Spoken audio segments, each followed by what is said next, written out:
Hey everyone, welcome back to Movie Magic. Today, we're going to talk about a story of a woman who faced horrible things behind a beautiful smile. But before we jump to it, don't forget to hit the subscribe button and turn on the notification. Okay, so here's the deal. The story kicks off in a bedroom. There's this lady, sadly, she's passed away from taking too much of something. On her dresser, there's a picture of her with her two daughters. The thing is, she was doing the single mom hustle. Jump to the future, Rose, the youngest daughter, is all grown up. Now, she's working as a psychiatrist in a mental hospital. She's in a session with a regular at the hospital, this guy named Carl. He's in the middle of a serious manic episode, going on about how he's about to kick the bucket. Rose is doing her best to calm him down, but Carl is stuck in his own world during their chat. So, Rose really cares about helping folks dealing with mental stuff. She hasn't been home since her late shift yesterday because she's on a mission. But guess what? Right when she's about to call it a day and head home, she gets a call. New patient alert. Laura's in trouble and needs help ASAP. Turns out, Laura's been through some tough stuff. Her files say she went off the deep end after seeing her UNI professor do something crazy with a hammer. Scary stuff. Rose agrees to meet with Laura. Laura's looking all messed up, but Rose somehow convinces her to sit down and talk. And get this, Laura isn't saying she's crazy, but she's sure she's got a stalker that no one else can see. This creepy figure can change its appearance like in a sci-fi movie, looking like people Laura knows or even strangers. The giveaway, it always has this big grin, but not a friendly one. So Rose hears all this and thinks she's just seeing things. She's like, our minds can play tricks on us, especially after some tough time. But Laura's not buying it. She's getting frustrated. Out of the blue, Laura starts freaking out, screaming and dragging herself to the edge of the room, saying some entity is now with her. Panicking, Rose grabs her phone, dials up the emergency folks. But when she turns back, Laura's standing there, grinning oddly, holding a piece of a busted vase. Laura starts doing something really unexpected, and Rose is just standing there, totally frozen.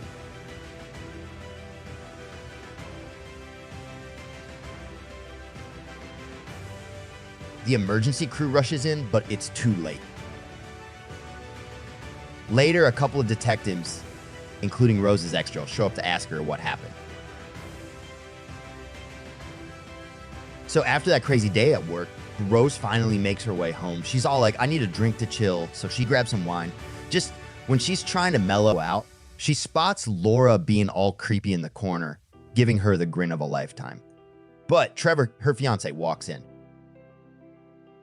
She spills the beans about the work drama, but when she looks back, Laura's vanished. Rose thinks, maybe I'm just seeing things, and moves on. That night, they hit up dinner with Rose's sister, Holly, and her husband, Greg. At dinner, Holly talks about selling their old house. Rose gets upset because of her past problems. Trevor helps by giving Rose a ride home to calm things down. Next day rolls around, and despite feeling all messed up, Rose drags herself to work. Curiosity gets the best of her, and she swings by the front desk to grab the case report on the professor who offed himself in front of Laura. And then out of nowhere, her ex Joel pops in wanting to check on her after the crazy day. So Rose is all like, I'm good, just go. But then she heads to her office to dig into this case report on Professor Gabriel Munozo. Then out of the blue, Holly calls to say sorry for their spat and spills the beans about her kid's upcoming birthday bash.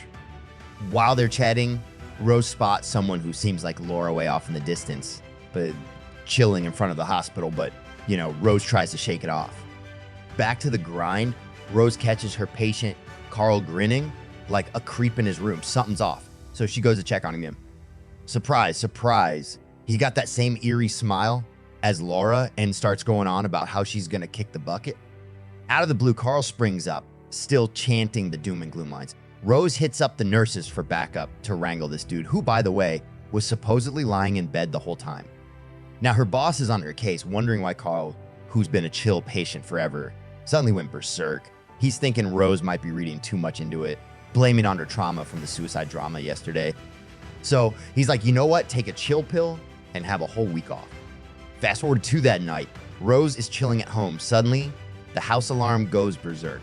Scared out of her wits, she grabs a pair of scissors, ready to face whatever's going on, only to find the front door is still on lockdown. Plot twist, the back door is wide open. As she's processing this, her phone rings and it's some security person checking on her. But then things get weird. They tell her to look behind her. To top it off, the phone rings again, and Rose realizes she's been holding scissors, not a phone, this whole time. She's like, okay, let's get real now, and finally picks up a legit call from an actual operator. Tops are sent to check things out, but surprise, nothing unusual is found. Just as they leave, her fiance Trevor shows up, all worried. He's like, babe, you good? And she's like, yeah, I'm fine. But hold up, the drama's not over. Now she can't find her cat mustache. Later that night, Rose can't fall asleep. She's tossing and turning, and finally decides to play back the chat she had with Laura. Right when Laura goes all scream mode, Rose picks up this creepy whisper in the recording. Weird, right? So she cranks up the volume, and guess what? Her name's in there. Freaked out, Rose grabs a knife, ready for some action. But poof, the figure's gone. Enter Trevor, the hero, who's totally wigged out by Rose's freaked out vibe. Now Rose is second guessing her sanity, so off she goes to her therapist, Madeline. Madeline's take: Rose isn't losing it. She's just replaying some messed up childhood trauma from seeing her mom. With that revelation, Rose is like, okay, gotta move on. She heads to her niece's birthday bash. Fast forward to the gift opening part. Time to unwrap Rose's gift, right? But plot twist. Instead of a toy train, there's Mustache, her cat, lifeless in the box. Cue Rose freaking out, trying to convince everyone she's innocent.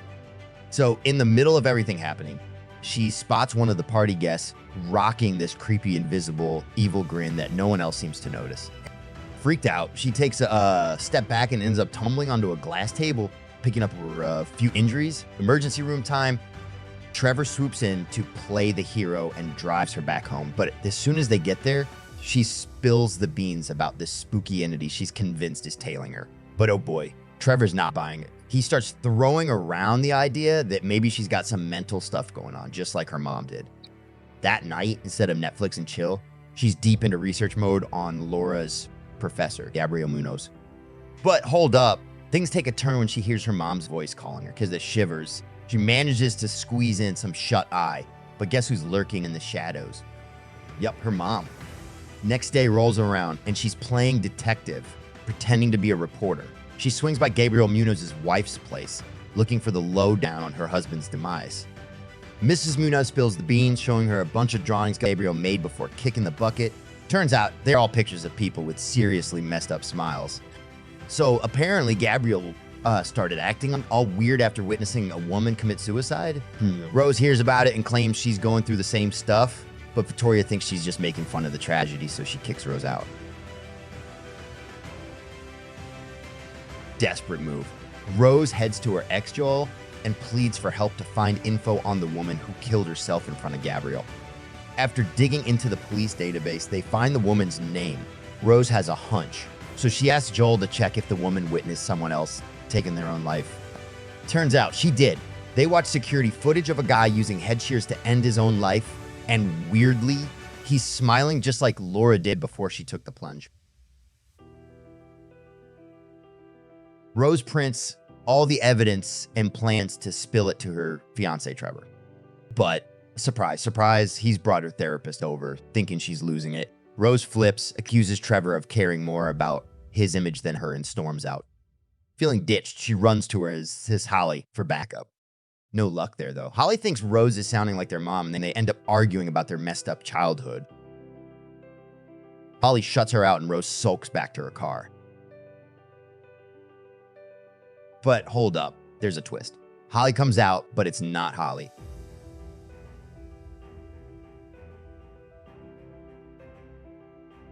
Later that night, Joel rings up Rose with a wild discovery. There's a pattern of 20 suicide witnesses, with 19 suicides connecting the dot. So there's this guy named Robert Talley who saw a suicide, then decided to go out and off someone else. But here's the kicker. Robert's still kicking it today. Turns out the main witness to the first murder off themselves a week later. Anyway, Joel agrees to drive Rose to visit Talley in prison. On the ride, Rose spills all the beans about the craziness that's been going down. Joel's the odd one out because he actually believes her, and he adds that none of the victims made it past a week, which really amps up Rose's stress since today marks her 4th day in the hot seat. Rose finally gets a chat with Tally behind bars, and she's all like, "How are you still breathing?" His answer?